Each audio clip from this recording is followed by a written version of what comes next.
Oh, hallelujah. Odom fwa, odom woma. Yasinda asikasi enka within kronkron no. Wadom ye hwe yenso bedum pempenso etu se Awurade. Ayeye ne nkanfo ne ntonton eya wodia. Na wotwe nso de ache yen o. Wanhwe yenfom so ho entwa ya antwene. Wona mwadom no mobro so ahye ho ne onyame Awurade. Yese ayeye enka within. Enede nso yɛbɔ mpa yɛde na wɔtwe mu nyinaa hyɛ wo nsa sɛ Awurade di wo hene wɔ na wɔtwe yi mu na wɔtwe kɔ na wie yɛde ne onyam hyɛ ama wo din kronkron no yɛda wase bebree wɔ Jesus Christ din mu. Amen. Ɔdɔfoɔ mema wakɔ aba na nso de ba wote asese ndwumadi so yɛbɛfa yɛakenka nsɛm efi Epheso mu atie num kyekyem baako ekosi nsia no. Ɔdɔfoɔ yenti Awurade asɛm ɔsɛ yɛntena ana yɛnnante wɔ han no mu.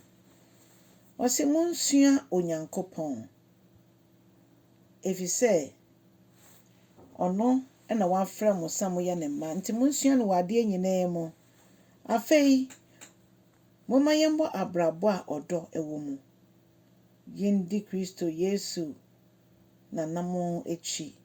Ono na odi nka dɔɔyɛ ɔno na ɔdɔɔyɛ na ɔde ne nipadua ɛbɔ afɔreɛ ɛde ma yɛn na afɔrebɔ na ɔbɔɔyɛ no ɛte sɛ oduhwam ɛwɔ Nyankopɔn anim efisɛ na efi ne kekan biara enni ho.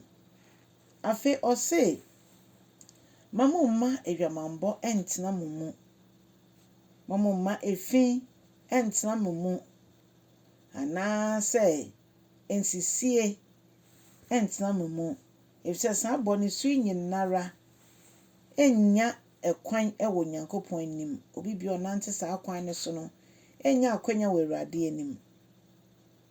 Ɔsɛ ensɛm a ehu hia ene kasa a eho ente empo asresɛm a emfata okristoni. Ɔsɛ wenum nyinaa ɛna montwe mo ho emfiri ofisɛ emfiri Awurade. Na mmom no momma aseda enhyɛ mo akoma mu a mode ma Awurade. Awurade a wadom yɛn ma yetimi tutu ya namo nsi na namo mu.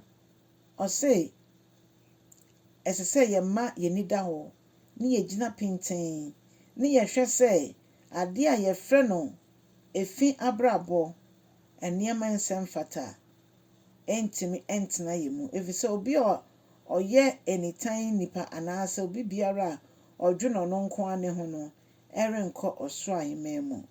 Na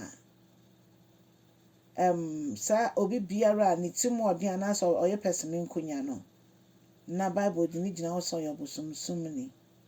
Ɛno nti nea ɔdwene wiase nneɛma ho na ɔdwene sɛ me nko na menya ɛyɛ no ɔsɛ saa nneɛma yi aba bɛyɛ bosom ada saa nipa no ɛso.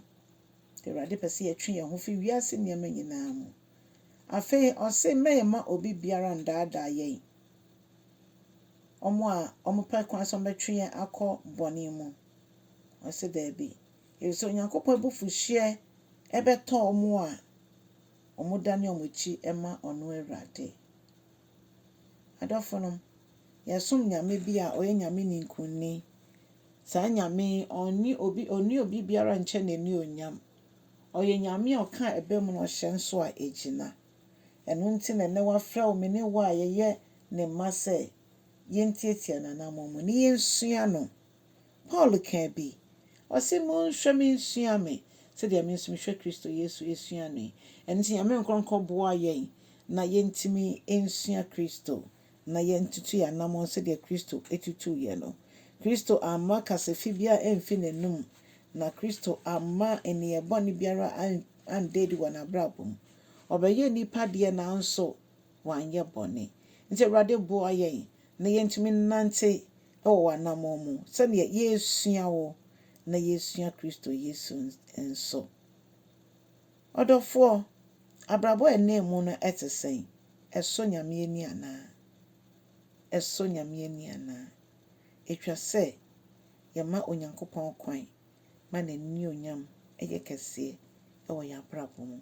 Kyɛ asɛm no na ma afoforo nso enti bi na yenyina nyare chichire wo mu na yembo ye bra se egidifo a ya krado se yene Kristo Yesu esan akọ bebi a ofi ebesan bebebium Onyankopon hwira na ma ekokromati egina wo subscribe sa wonye ne saa bomodia wa subscribe nso a Onyankopon onhwira se da nyina oba ebetie Onyankopon asem no bompa se ne day basa ye bia ekoso wiase Onyankopon de na somdwe abro wiase nti ase nyina so no obehwie gu wiase emu aye bejebeje yimo Onyankopon hwira se obegina mu saa ewo Jesus Christ din mu